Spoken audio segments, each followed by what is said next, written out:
बुद्ध के महापरिनिर्वाण स्थल के बाद उससे थोड़ी ही दूरी पर, लगभग आधे किलोमीटर की दूरी पर, यहाँ पर में एक जगह है जहां पर में ये कहा जा रहा है कि इस जगह पर तथागत गौतम बुद्ध की जो अस्थि है उसका जो विभाजन हुआ था। ऐसा कहा जाता था कि जैसे 8 राजाओं में यहाँ पर में उसको विभाजित किया गया और उसके लिए युद्ध भी करना पड़ा। ये जो क्षेत्र था ये मल्लों का क्षेत्र था और उसमें आपस में काफी लोगों युद्ध हुआ और ये वही जगह है जहां पर ये सारा बंटवारा यहाँ पर में चला। तो हमारे साथ में कुछ यहाँ पर में यहाँ के स्थानिक लोग भी है, हम जानते हैं कि क्या इस जगह का इतिहास है।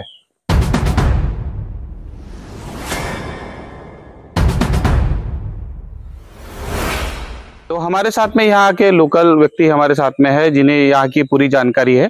सर, आपका परिचय बताइए। मेरा नाम आनंद यादव है और मैं इसी अनूरधवा का रहने वाला हूँ जी। और ये अनूरधवा जो ग्राम सभा है जी, ये इस जगह का महत्व क्या है? अनिरुद्ध भंते जी द्वारा जो है इस गांव को बसाया गया था। उन्हीं के नाम पे, उनके चचेरे भाई थे तथागत जी, उन्हीं के नाम पे इस गांव का नाम अनूरधवा पड़ा है। ये जो आप देख रहे हैं कि तथागत के अवशेष को यही 8 भाग में बांटा गया जाता है जी, बताया जाता है।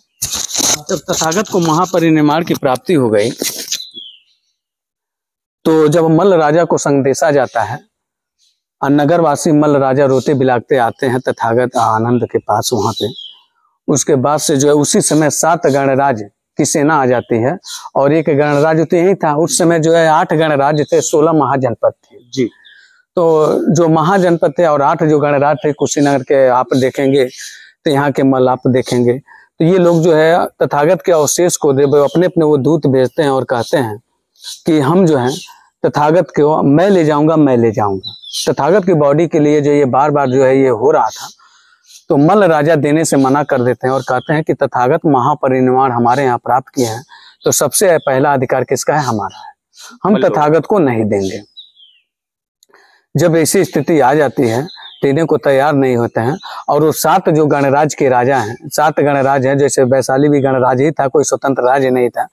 तो ये लोग कहते हैं कि अगर नहीं देंगे तो युद्ध होगा, क्योंकि जब वो चले थे 3 महीना पहले वैशाली में जब उन्होंने घोषणा कर दिया था कि 3 माह बाद मैं कुशीनगर में महापरिनिर्वाण प्राप्त करूंगा, तो किसी गणराज के राजा ने ये नहीं बताया था कि हम कुशीनगर में इस दिन जा रहे हैं। यहाँ जाने के बाद से देख रहे हैं कि ये तो 7 गणराज के लोग यहाँ पे हैं, तो देने से मना कर देते हैं, युद्ध की स्थिति आ जाती है। उसी समय द्रोण ब्राह्मण जो लिखा जाता है कोष्टक में, वो आते हैं और कहते हैं कि तथागत के अहिंसा के पुजारी थे और तथागत के महापरिनिर्वाण के बाद अगर हम युद्ध करें और हजारों लोग जो मारे जाएंगे, ये उचित नहीं है, शोभा नहीं देता है। अगर युद्ध भी होता है तो 8 लोगों में कोई एक ही जीतेगा और उनके अवशेष, उनकी बॉडी को एक ही गण ले जाएगा और एक ही जगह दाह संस्कार करेगा। अगर आप लोग राजी खुशी हो तो क्यों ना तथागत को दाह संस्कार करने के बाद से उनके अवशेष को हम लोग 8 भाग में बांट लें। तो उन्होंने कहा कि अगर ये बात मल्ल राजा मान जाते हैं तो ठीक है। तो मल्ल राजा से जब ये बात हुई तो मल्ल राजा भी इस पे जो है मान गए। उन्होंने बोला कि ठीक है, जब इतना बड़ा युद्ध अगर टल सकता है तो हम देने को तैयार हैं। तथागत को वहां पे जो है 7 दिन रखा जाता है। 8वें दिन जो है रामाभार जो चैत्य बंधन मुकुट चैत्य जिसका नाम, तो वहां दाह संस्कार किया जाता है। वहां से यहाँ पे अवशेष को लाया जाता है और 7 दिन रखा जाता है। 8वें दिन यहाँ 8 जगह बांटा जाता है। सबसे पहले कुशीनगर के मल को दिया जाता है। पावा के मल जो यहाँ से 20 किलोमीटर दूर है, जो पावा के मल आज फाजीनगर के नाम से जाना जाता है। वैशाली के लिच्छवी, अजात शत्रुमगढ़, एक हिस्सा कपिलवस्तु के शाक्य को जाता है, एक अलप कप के बुलियों को जाता है, एक हिस्सा वेददीप का ब्राह्मण जाता है, एक हिस्सा रामग्राम के कोयले। तथागत गौतम बुद्ध का वहां ननिहाल था और महामाया वहीं की रहने वाली थी। महामाया वहां की रहने वाली थी। और उसके बटने के कुछ समय बाद पीपली वन के मौर्य आ जाते हैं जी। तो वो भी मांगते हैं कि हमको भी एक हिस्सा दिया जाए। तो जब बट चुका था तो कोई देने को नहीं तैयार था। तो उस समय जो अंगारा, आप लोग समझ रहे हैं, अंगारा राख, वह जो बचा खुचा ले जाते हैं तो वो पीपली वन में एक स्तूपे का निर्माण कराते हैं। आज जिस जगह पे आप खड़े हैं,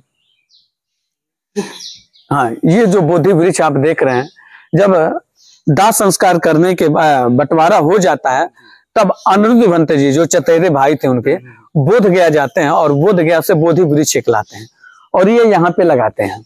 अगर आप देखेंगे तो ये कौथी पीढ़ी है, ये किसी को पता नहीं है कि ये कौथी पीढ़ी चल रही है और ये बोधि वृक्ष ओरिजिनल है।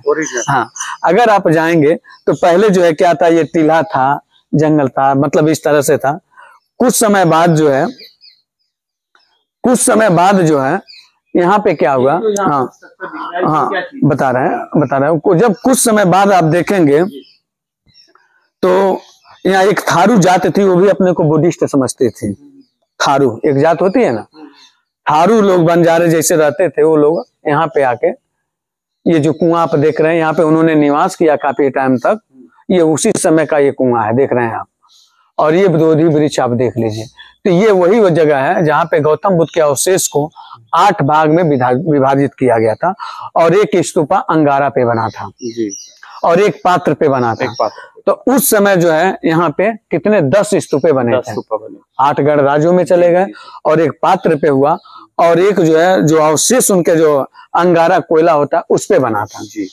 अगर आप बुद्ध गए होंगे, आपने देखा होगा कि धम्मचक्र के नाम से जाना जाता है प्रथम उपदेश देते हुए। ये आप देखेंगे अगर तो ये मूर्ति जो रखी गई है भगवान बुद्ध की, तो ये वही जगह है चिन्हित करके जो है कि तथागत के अवशेष को यहीं से 8 भाग में बांटा है।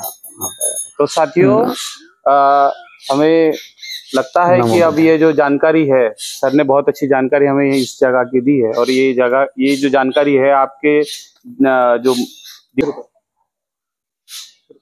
तो ये इतना महत्वपूर्ण जगह है और इसका महत्व जो है बहुत ज्यादा है, लेकिन यहाँ पर में कई बार लोग आ नहीं पाते। तो अगर आप यहाँ पोस्ट है रामाभार स्तूप से अगर आप आते हैं तो आपको दाहिनी ओर ये जगह मिलती है, और अगर आप महापरिनिर्वाण स्थल से इस तरफ आते हैं तो ये जगह आपको बाई तरफ मिलती है। तो आप इस जगह ज्यादा से ज्यादा आइए और इस जगह का भी जो महत्व है वो बौद्ध साहित्य में बहुत ज्यादा है और आपके इतिहास के जानकारी में इससे बहुत बढ़ोतरी होगी।